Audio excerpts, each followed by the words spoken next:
Olá, pessoal. Boa tarde a todas e todos. É uma felicidade estar aqui no 18º Congresso Brasileiro de Direito Internacional, ao lado da professora doutora Maria Creuza Borges, da Federal da Paraíba. A gente vai ter uma palestra, uma conferência sobre a Unesco e a Constituição do Direito Internacional da Educação.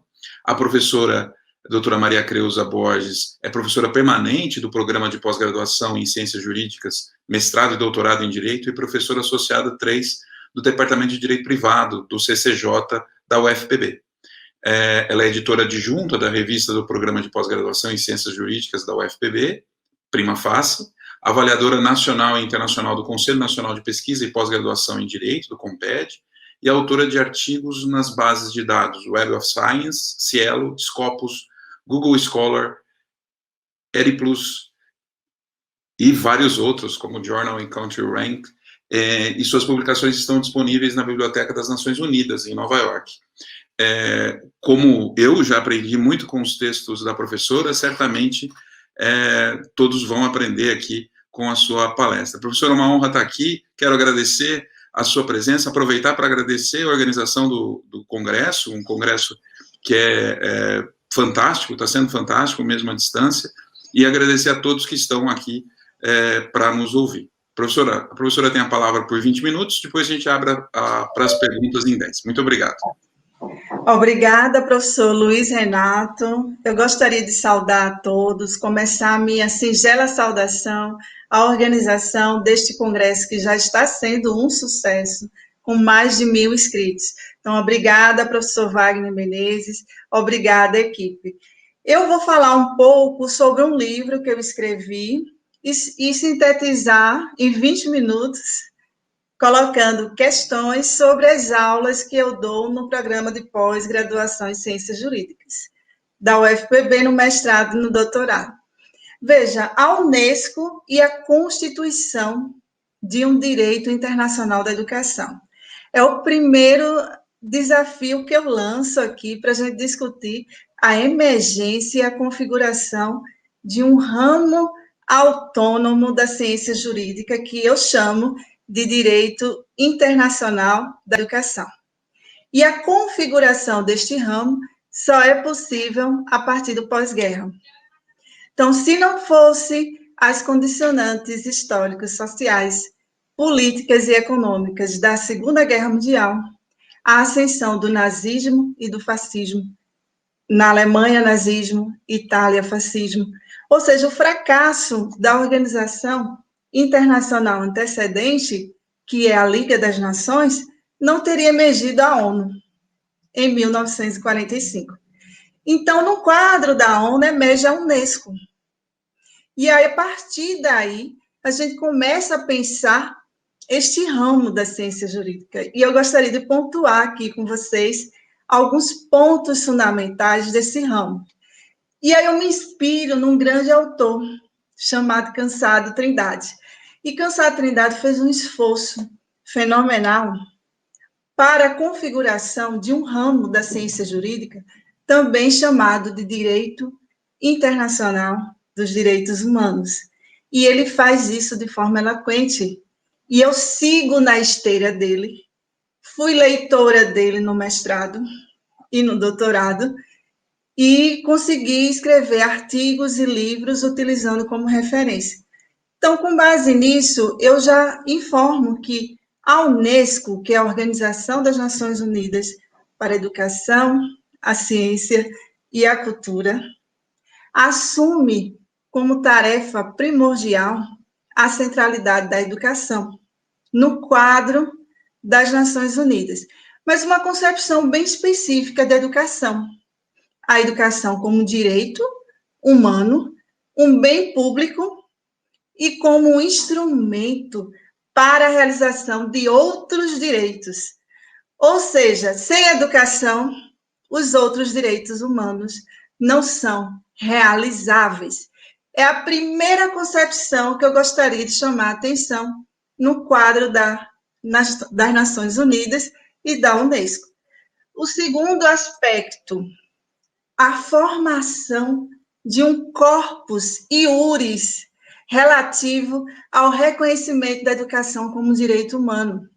A formulação de documentos, recomendações, orientações, opiniões consultivas que tem como cerne a garantia, a efetivação da educação como direito. Então, a formulação desse corpus iuris e documental se dá com a ONU e com a criação da Unesco. E eu gostaria de realçar já um elemento fundamental, que não obstante a existência de normativas pontuais antecedentes no âmbito da Liga das Nações, na Corte Permanente de Justiça Internacional, mas são pontuais, que destacam o direito à educação das minorias. São pontuais que não configuram ainda a emergência desse direito internacional da educação, mas que contribuem para a formação desse patrimônio que vai emergir no pós-guerra sob a égide da nova organização. Então, a partir disso, temos alguns instrumentos que são fundamentais. Que instrumentos são esses? Um é o documento símbolo, que já foi bastante estudado por Cansado Trindade, Francisco Rezec.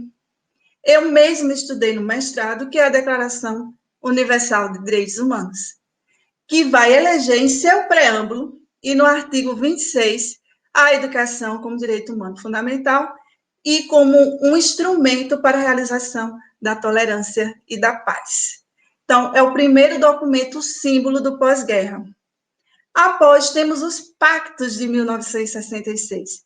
Esses pactos que são vinculantes, têm natureza jurídica vinculante, vão reafirmar a educação como direito e, juntamente com a Declaração Universal de Direitos Humanos, vão conformar a Carta Internacional de Direitos Humanos.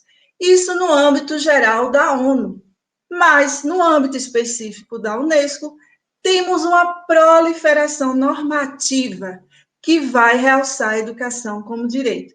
E aí eu gostaria de chamar a atenção nesse terceiro movimento, a própria Constituição da Unesco.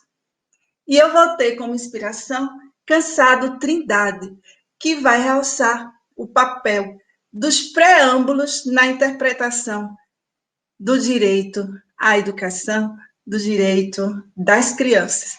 Beber um pouco de água.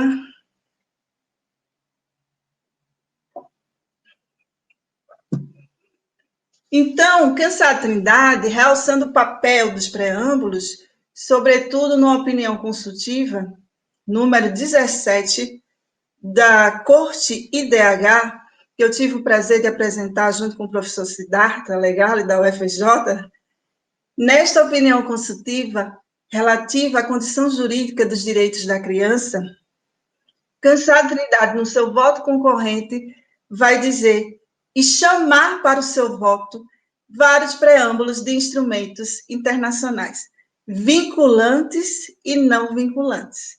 Com base nisso, e sob sua inspiração, eu vou analisar o preâmbulo da Constituição da Unesco.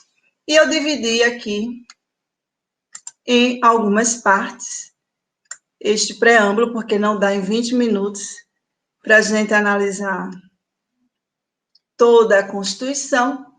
Então, vejam, com essa inspiração de Cansado Trindade, eu dividi o preâmbulo da Constituição da Unesco em 7 partes, e eu vou falar essas 7 partes e deixar para as perguntas alguma dúvida. Então, primeiro, vou falar um pouco em espanhol. Que puesto que las guerras nacen la mente de los hombres, es en la mente de los hombres donde deben erigirse los baluartes de la paz. Ou seja, no próprio preâmbulo da Constituição da Unesco, há uma concepção de que a educação tem um papel fundamental na construção da mentalidade para a paz, uma socialização para a paz. Segundo ponto, o preâmbulo afirma: la incompreensão mútua de los pueblos ha sido motivo de desconfiança y recelo entre las naciones y causa de que sus desacuerdos hayan degenerado em guerra. Ou seja, a falta de compreensão que é dada por intermédio da educação tem gerado guerras.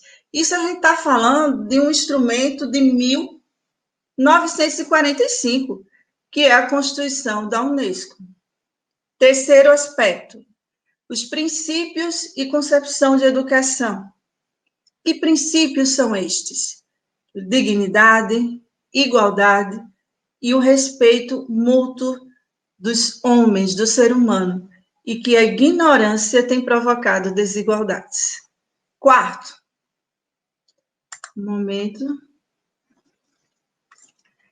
quarto aspecto, que a ampla difusão da cultura e a educação da humanidade para a justiça, a liberdade e a paz. Ou seja, no preâmbulo se elege a educação da humanidade baseada nos valores da justiça, liberdade e paz. Quinto aspecto, isso tudo no preâmbulo. Há uma concepção de educação para a paz baseada na solidariedade intelectual e moral da humanidade. Ou seja, quando se afirma, se reconhece no preâmbulo que uma paz fundada exclusivamente em acordos políticos e econômicos entre governos não pode obter apoio unânime, sincero e durável dos povos, e que, por conseguinte, essa paz deve basear-se nesta solidariedade. E a educação tem um papel fundamental na construção dessa mentalidade voltada à solidariedade. Sexto aspecto, o pleno e igual acesso à educação, a possibilidade de investigar livremente a verdade objetiva e o livre intercâmbio de ideias e de conhecimentos. E aí vem, ao final, uma compreensão melhor, ou seja, pressupostos da educação. E, por último, sétimo, por esses motivos, por essas motivações alegadas anteriormente, se cria a Unesco para concretizar os objetivos da paz internacional e o bem-estar geral da humanidade. Ou seja, uma educação que está no centro do projeto mesmo das Nações Unidas para a consecução de uma paz internacional. Então, voltando aqui, vejam que a inspiração e Cansado Trindade, que o mesmo, no seu voto concorrente, numa opinião consultiva, número 17, no âmbito da Corte IDH, vai realçar o papel dos preâmbulos no processo de interpretação. Vai colacionar o seu voto concorrente para pensar a condição jurídica das crianças, preâmbulos de convenções internacionais e de instrumentos não vinculantes, para conformar uma ideia de um direito da criança baseada numa concepção de sujeito e não como objeto de proteção.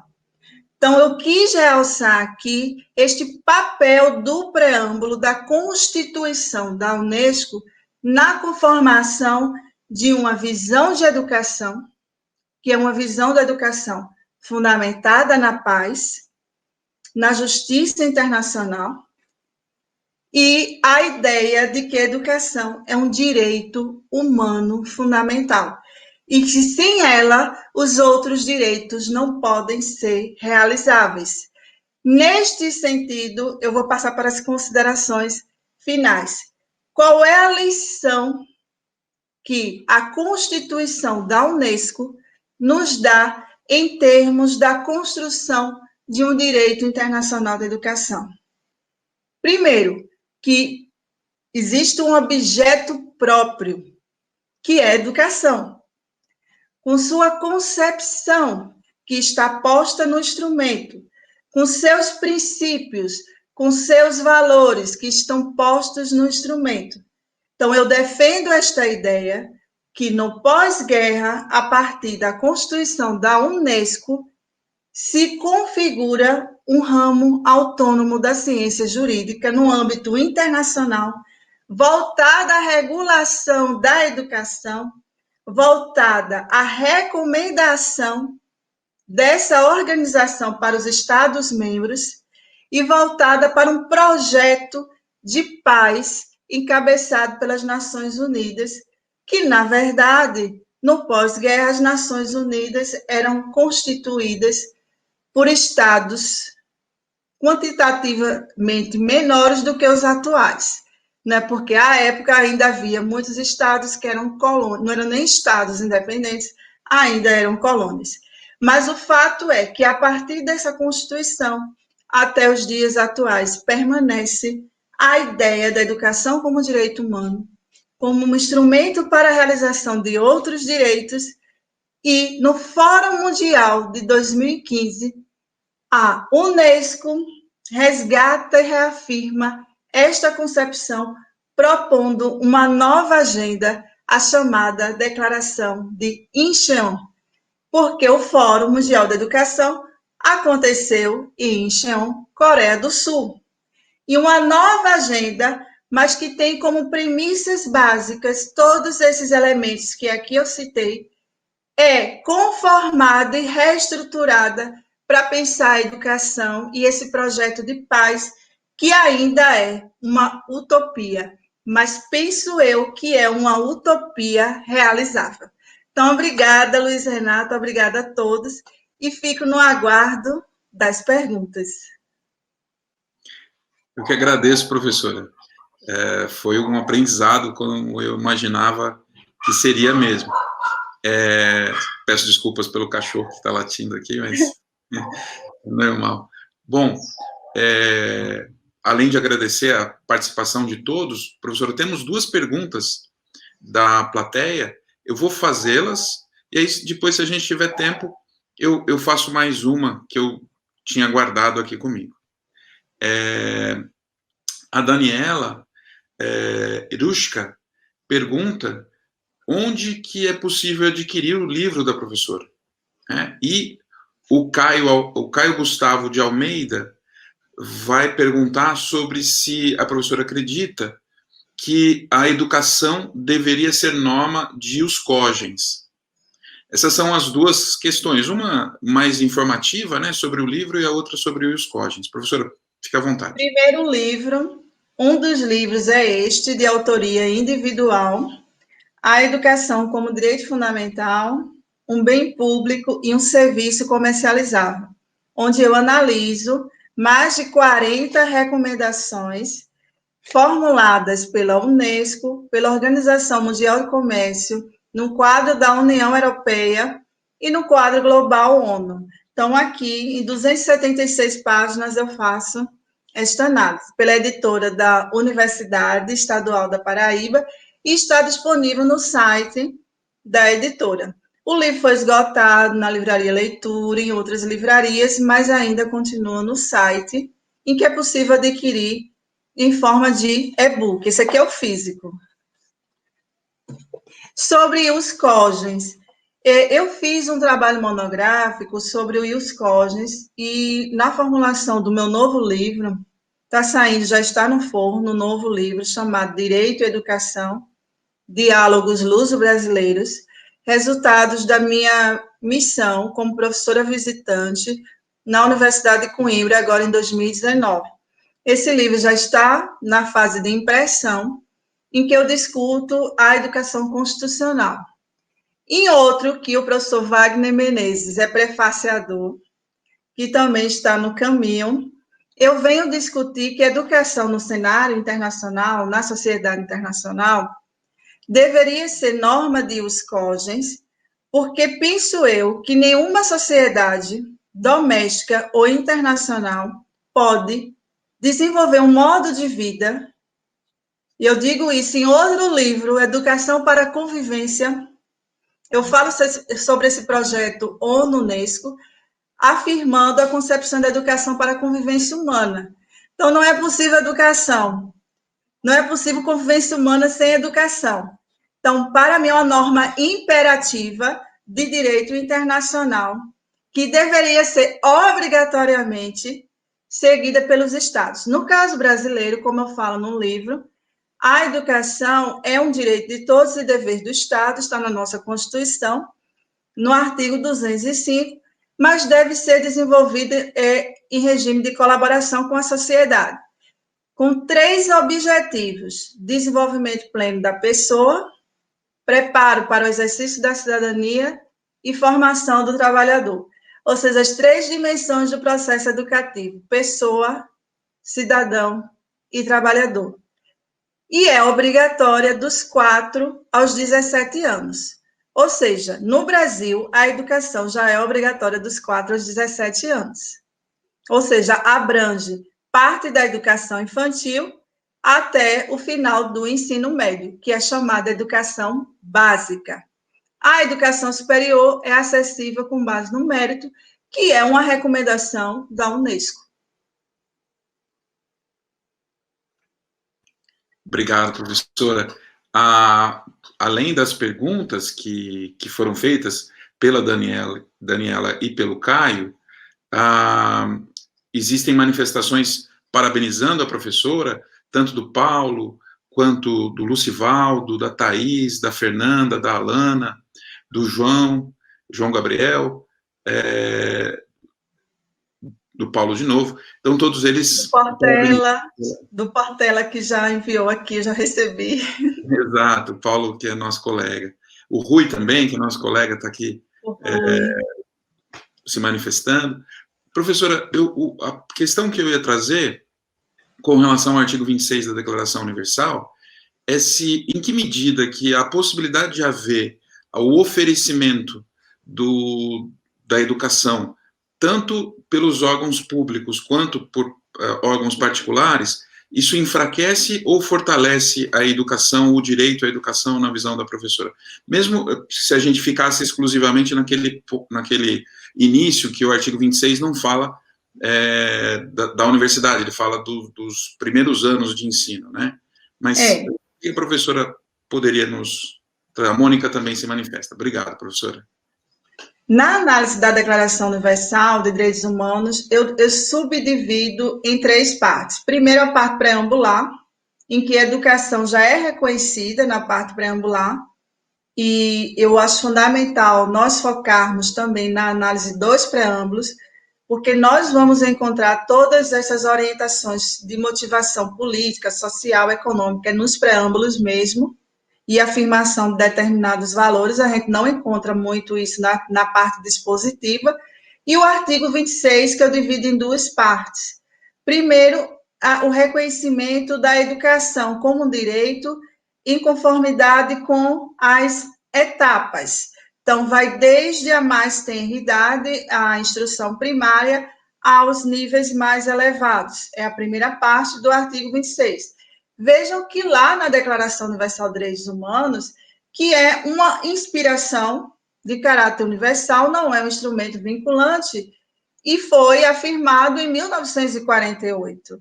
De lá para cá, tivemos instrumentos vinculantes, como o Pacto Internacional dos Direitos Civis e Políticos, convenções no âmbito da própria Unesco, que vão agregar novos conteúdos ao direito à educação, que lá na DUDH eu não visualizo. Por exemplo, na DUDH, artigo 26, a educação, a instrução primária é considerada obrigatória, mas isso como uma recomendação aos estados, ou seja, os estados, pelo menos, devem garantir a instrução primária, ao menos. Mas se a gente olhar para a nossa Constituição, de 88, que vem na esteira de vários instrumentos internacionais, percebemos que a educação básica é obrigatória, ou seja, vai além da instrução primária ou do ensino fundamental, que faz parte da educação básica. E o acesso aos níveis mais elevados do ensino, no artigo 26 se dá por mérito. Na nossa Constituição, de 88, o acesso aos níveis mais elevados de ensino se dá conforme a capacidade de cada um.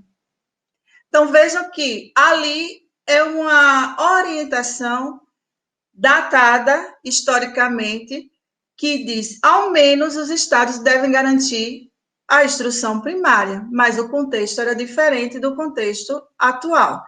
E a orientação de valores que toda educação deve se guiar, sobretudo o valor da tolerância, que é afirmado no artigo 26.